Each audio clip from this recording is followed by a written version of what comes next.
तर क्या आले नमस्कार मित्रांनो आणि त्यांच्या मैत्रिणींनो. तर आपल्याला आज निघायचं होतं नगराकडे, पण हे काय पावसाने काय जमून नाही दिला आपला सिस्टम. हमारे के कपडे ओले होंगे इसलिए बोला हम 5 मिनट थांब के जाएंगे. 5 मिनिटात थांबून 4.5 मिनिटात पाऊस बंद. मग हम भी नगर के लिए भोर नाही परत माग घराकड घरून फोन आला तर पैसे द्यायचे कोणाला तरी. पैसे देऊन छू मग आपला घेतला 42 रुपयाचा गॉगल निघालो. मग पावसाची तुडीने लागा म्हणून घेतलाय. चष्मा लगाओ ना सर, क्या नाम है आपका? 2 मिनिटा लगाओ ना चष्मा.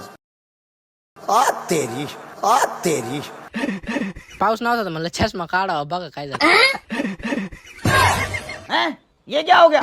ये काय करता जाऊ द्या. 42 रुपयाचा होता ना. तिथून आलो मग आपल्या पहिल्या दुकानात, तिथून घेतला थोडासा माल. तिथून निघालो मग दुसऱ्या दुकानात ऑर्डर देऊन निघालो. म्हणलं चला कुठेतरी जाऊ काहीतरी खाऊन येऊ नाही का. मित्रांनो म्हणलं तू काय खाणार? चला आज माझा खर्च आहे. ते म्हणलं अजिबात नाही, मी एक घास नाही खाणार. म्हणलं लोखंडाला धोका नाही देऊ शकत. म्हणलं नको देऊ धोकाचा. मला 200 किलो व्हायचं मी खातो. मग तिथून 13 रुपयाचे करवंद घेऊन निघालो. आपलं एक गटुड घेऊन. दुसरं गटुड तर लय मोठं झालं, न्यायचं अवघडच आहे थोडं. म्हणलंच होतं नाही आता याचं. ती गेलं पडून मधीच. मग एका दुकानात ठेवलं. बारका भाऊ मग आपल्या भावाच्या रिक्षात दिलं. दुसऱ्या भावातला घेऊन निघालो. मग धडकलो होता आता मोबाईल दुसऱ्याला येऊन आधी खाली बसलो. त्याला धरता कांबारा गेलं, पाया गेले कामातून. तिथे एक कुत्रा आहे ना, पाया दुरी घालून लंगडी पाणी खेळत होतं.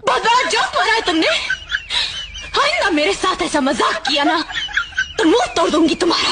नको त्याला काय म्हणाल, त्याला आला राग. दुकानात येऊन आपलं खोलावा म्हणलं माल जाऊ द्या मोर. बोलून मांडीला यांचा ढीग.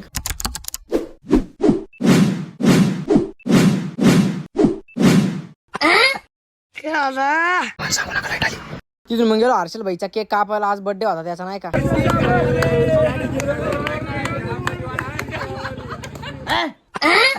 हे काय बोलले मला कळालं नाही. चला भेटू पुढच्या ब्लॉग मध्ये. Bye bye.